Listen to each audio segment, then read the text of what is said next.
بسم اللہ والحمد للہ والصلاة والسلام علی رسول اللہ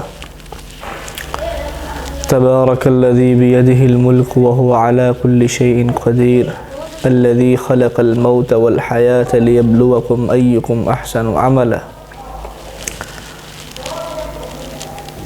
بابرکت ہے وہ ذات کہ جس کے ہاتھ میں تمام قسم کی بادشاہت ہے، وَهُوَ عَلَى كُلِّ شَيْءٍ قدیر، اور وہی ذات ہر چیز پر قادر ہے۔ الَّذِي خَلَقَ الْمَوْتَ وَالْحَيَاةَ، کون سی ذات ہے جو ہر چیز پر قادر ہے؟ الَّذِي خَلَقَ الْمَوْتَ وَالْحَيَاةَ، جس نے زندگی اور موت کو پیدا کیا ہے۔ انسان کی زندگی اس کے لیے بڑی ہی اہمیت کے حامل ہے،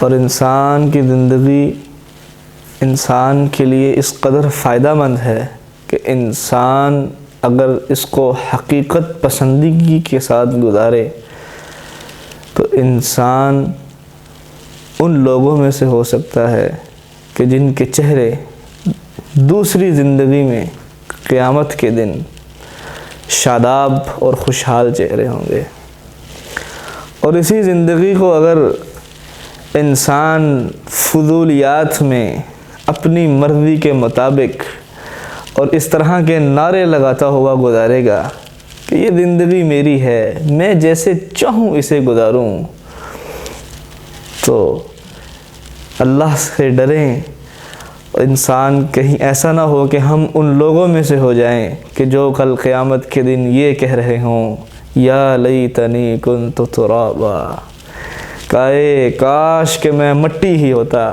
کاش کہ میں پیدا ہی نہ کیا گیا ہوتا۔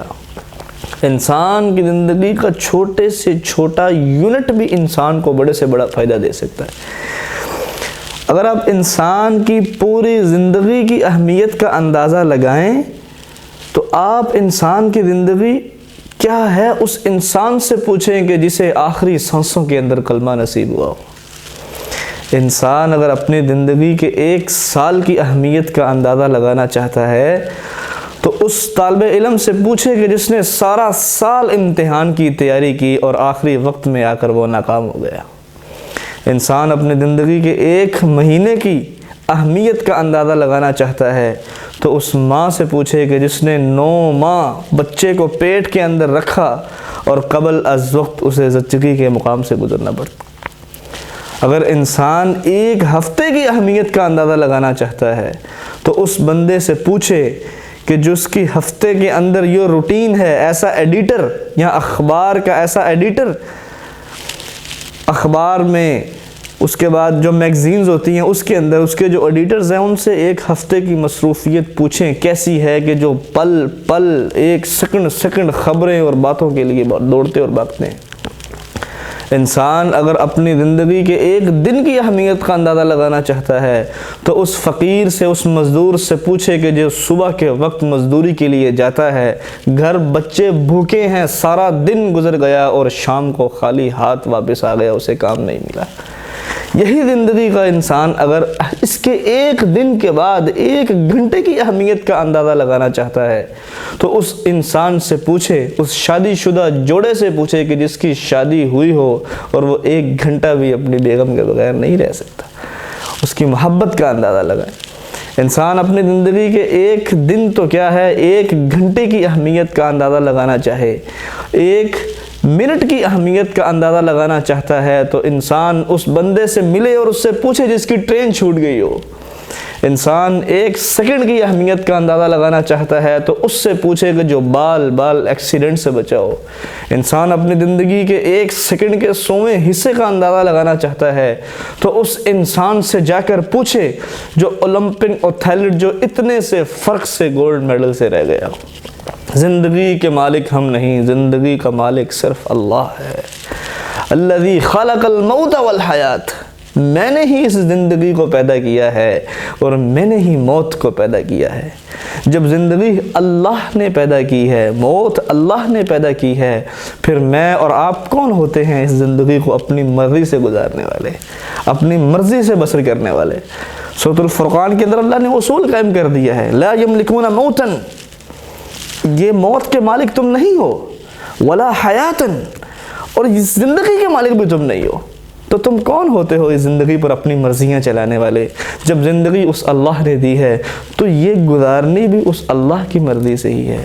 زندگی کے مالک ہم نہیں، زندگی کا مالک صرف اور صرف اللہ ہے، اور اس زندگی کو خوشیوں کے ساتھ، حقیقت پسندگی کے ساتھ گزارنا چاہیے۔ حقیقت پسندی کیا ہے؟ حقیقت پسندی یہی ہے کہ ہر انسان کو موت کی آغوش میں جانا ہے، کسی کو بعد میں، کسی کو پہلے۔ وہ ایک قبر کے اوپر لیبل لکھا ہوا تھا، لوگوں نے آج کل ٹرینڈ بنایا ہوا ہے کہ زندگی تو ہماری یہی تھی، زندگی گزر گئی یہاں آتے آتے۔ زندگی کو انسان کی یہی ہے نا، اگر انسان نیک ہے تو موت سے اچھا اس کے لیے اور پیغام کوئی نہیں ہے، اور اگر انسان برا ہے تو موت سے خطرناک اس کے لیے اور پیغام کوئی نہیں ہے۔ زندگی کے مالک ہم نہیں، زندگی کا مالک صرف اللہ ہے، اور اس بات کو دل کی تختی پر لکھ کے لے جائیں کہ انسان اپنی زندگی کو جو دیتا ہے کل کو وہی اپنی زندگی سے واپس لے گا۔ حقیقت یہ نہیں کہ ہم زندگی کو کیا دے رہے ہیں، حقیقت یہ ہے کہ ہم زندگی سے کل کو کیا لیں گے۔ انسان موت سے اس لیے ڈرتا ہے۔ موت کیا چیز ہے مومن کے لیے؟ موت کیا چیز ہے ایک مومن کے لیے؟ موت سے اس لیے تو انسان ڈرتا ہے کہ وہ اللہ کے سامنے کھڑا ہی نہیں ہو سکتا۔ کھڑا ہو کے کیا کہے گا اللہ کے سامنے کہ میں نے زندگی اپنی مرضیوں سے گزاری ہے، میں نے یہ سلوگنز اور یہ اشتہارات اور یہ باتیں کرتے ہوئے گزاری ہے کہ میرا جسم اور میری مرضی ہے۔ نہیں، جب یہ جسم اللہ کا دیا ہوا ہے تو اللہ کے بندے تو کیا چیز ہے اس کے اوپر اپنی مرضیاں چلانے والا؟ زندگی کا مالک صرف اللہ ہے، اور اس زندگی کو ہم جو دیں گے کل کو وہی اس زندگی سے لیں گے، اور اگر یہ زندگی اس زندگی دینے والے کی مرضی سے گزاریں گے تو کل کو ہی ہمیں زندگیاں ملیں گی اور خوشیاں اور شاداب چہرے ہوں گے، وگرنہ اللہ ان لوگوں میں سے ہمیں کبھی نہ کرے جو کل کو یہ کہیں گے یا لیتنی کنت ترابا، ہائے میں مٹی ہوتا اور پیدا ہی نہ کیا گیا ہوتا۔ وآخر دعوانا الحمدللہ رب العالمین۔